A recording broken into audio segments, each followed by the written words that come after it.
Assalamualaikum warahmatullahi wabarakatuh. Selamat siang semuanya. Bagaimana kabarnya hari ini? Saya harap kalian semua dalam keadaan sehat dan tetap bersemangat.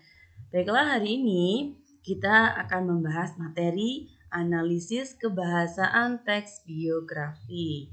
Nah, kalau di video yang kemarin kita sudah membahas pengertian, ciri, struktur, kemudian contoh dan juga manfaat membaca teks biografi, maka hari ini kita akan menganalisis kebahasaan dari teks biografi. Tetapi sebelum kita mulai menganalisis, kita akan membahas dulu apa saja ciri kebahasaan dari teks biografi.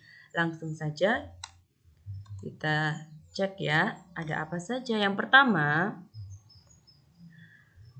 menggunakan pronomina atau kata ganti orang. Jadi di dalam teks biografi akan sering kita jumpai pronomina, kata ganti orang, terutama orang ketiga. Karena teks biografi itu menceritakan riwayat hidup orang lain, orang ketiga. Maka sebagai bentuk untuk efektivitas kata supaya tidak muncul nama-nama itu lagi, maka kita gunakanlah kata ganti orang ketiga. Berikutnya, menggunakan kata kerja adjektiva atau kata sifat. Karena di dalam teks biografi akan ada riwayat hidup yang disitu menceritakan keunggulan karakter dari tokoh, maka kita perlu untuk membuat sebuah kata sifat atau menuliskan kata sifat di situ supaya mudah dipahami. Misalnya kata sifat rajin, pandai, cerdas, pantang menyerah, gigih, seperti itu ya. Itu akan sering kita jumpai di dalam teks biografi. Kemudian menggunakan kata kerja pasif. Kata kerja pasif itu kata kerja yang diawali imbuhan di. Misalnya dibawa, diikuti, dipahami, seperti itu ya. Yang keempat, menggunakan kata kerja tindakan. Kata kerja tindakan ini adalah kata kerja yang mengacu pada aktivitas, perbuatan, proses. Misalnya belajar, kemudian membaca, membawa, menandatangani. Berikutnya, yang kelima, menggunakan kata kerja mental, yaitu kata kerja yang berhubungan dengan sikap atau mental. Seperti meyakini, mengetahui, kemudian mengkhawatirkan, ya, meragukan, ini semua berhubungan dengan pikiran atau mental. Berikutnya, menggunakan konjungsi urutan waktu atau disebut dengan konjungsi temporal. Jadi, dalam sebuah teks biografi, karena itu menceritakan urutan kejadian atau peristiwa yang dialami oleh tokoh, maka kita akan menggunakan konjungsi urutan waktu supaya lebih mudah dipahami. Contoh, setelah itu, kemudian, lalu, selanjutnya, akhirnya. Itu contohnya. Baik, setelah kita memahami apa saja ciri-ciri dari kebahasaan teks biografi, maka sekarang kita akan menganalisis kebahasaan biografi dari seorang Albert Einstein, yaitu Bapak fisikawan dunia ya. Kita akan lihat seperti apa biografi beliau dan kita akan temukan kebahasaan dari teks biografi di sana. Albert Einstein adalah seorang anak laki-laki yang lahir pada tahun 1875 tanggal 14 Maret di Jerman dari pasangan Pauline dan Hermann Einstein.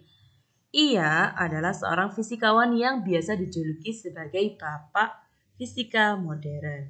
Nah, ini dia. Di sini ada kata yang berwarna merah, itu ia, ini adalah pronomina, kata ganti orang ketiga. Kata yang menggantikan Einstein. Ya. Kenapa harus ada pronomina di sini supaya tidak mengulang-ulang kembali nama Albert Einstein dan supaya lebih efektif. Berikutnya ada kata adjektiva atau sifat.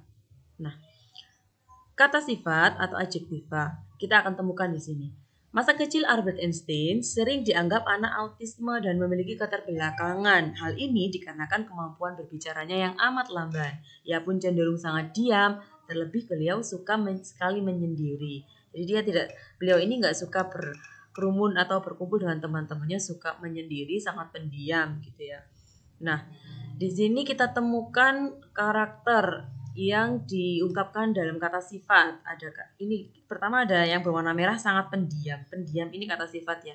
Suka sekali menyendiri. Menyendiri itu adalah suka menyendiri, itu sifat. Kemudian di sini yang tidak saya beri warna merah ini lamban, itu juga kata sifat di sini ya. Untuk menggambarkan karakter dari tokoh, kita butuh kata sifat. Berikutnya, di usia yang masih belia, yakni 5 tahun, minat Albert Einstein pada bidang ilmu fisika ini timbul ketika Hermann Einstein ayahnya memberikan hadiah Einstein sebuah kompas. Ia sangat terpesona pada hadiah tersebut hingga beliau ingin mengetahui apa saja misteri yang ada di alam semesta ini. Nah, di sini kita temukan kata kerja tindakan. Kata kerja yang mengacu pada proses perbuatan. Memberikan. Nah, di sini ada kata memberikan, yaitu adalah verba tindakan atau kata kerja tindakan. Kita lanjut masih di kata kerja tindakan. Dan dari saat itulah Albert Einstein menjadi sangat gemar untuk mendalami dan mempelajari serta memahami tentang berbagai hal terutama yang berkaitan dengan ilmu fisika seperti halnya kompas dan lainnya. Di sini ada mendalami dan mempelajari, ini adalah aktivitas tindakan di sini ya. Kemudian kita lanjut. Rasa cinta terhadap geometri dan aljabar membuatnya meyakini bahwa alam dapat dipahami melalui struktur matematika. Einstein mulai mempelajari sendiri kalkulus pada usia 12 tahun dan ketika berusia 14, ia mengungkapkan bahwa ia telah menguasai kalkulus integral dan diferensial. Kita temukan kata kerja mental di sini ya, yang berwarna merah. Meyakini, ini adalah aktivitas mental berhubungan dengan pikiran. Mengungkapkan, ketika ingin mengungkapkan maka yang digunakan adalah pikiran juga ya. Baik, kita lanjutkan kata kerja pasif. Tahukah Einstein pada waktu ia ditanya ijazahnya, jadi pernah suatu ketika itu Albert Einstein ditanya tentang ijazahnya karena kan beliau itu memang tidak lulus SMA ya. Jadi beliau dulu itu tidak suka sekali sekolah karena beliau merasa itu sangat mengekang karakter unggulnya. Jadi karena banyak menghafal kan sekolah dulu, beliau itu tidak suka yang menghafal. Banyak beberapa pelajaran yang tidak beliau suka sehingga tidak lulus SMA. Tetapi tahukah bahwa ketika ditanya ijazahnya, ia dengan tegas mengatakan bahwa saya tidak pernah punya ijazah, tapi kemampuan saya boleh diuji. Ya, terutama di bidang matematika dan fisika, itu kata beliau ya. Saat itu kedua pelajaran itu memang sangat diperhitungkan. Nah, di sini ada muncul kata kerja pasif, ditanya, diuji, diperhitungkan. Kata kerja diawali dengan kata di. Lanjut. Kemudian setelah lulus kuliah, Einstein kembali ke Jerman dan setelah kembali ke sana, ia banyak mengkritik sistem pendidikan di Jerman yang menurutnya banyak menghambat potensi unggul yang dimiliki seorang anak. Nah, di sini kita temukan konjungsi temporal yaitu setelah. Kemudian, setelah. Baik. Nah, dari kisah Albert Einstein ini memang tidak sempurna ya biografinya, banyak hal yang tidak masuk di sini karena memang intinya di sini kita menganalisis kebahasaannya saja. Kalau kalian ingin mengetahui biografi Albert Einstein secara lengkap bisa kalian cari di Google, sangat banyak ya. Dan ada pelajaran dari kisah Albert Einstein ini yang sangat baik dan bisa dijadikan hikmah. Pertama, penting bagi semua orang tua dan guru untuk belajar memahami potensi unggul yang dimiliki masing-masing anak. Karena setiap anak itu memiliki potensi unggul yang berbeda-beda. Yang kedua adalah kita tidak bisa lagi memaksakan anak untuk bisa di semua bidang mata pelajaran dan melupakan kemampuan unggulnya.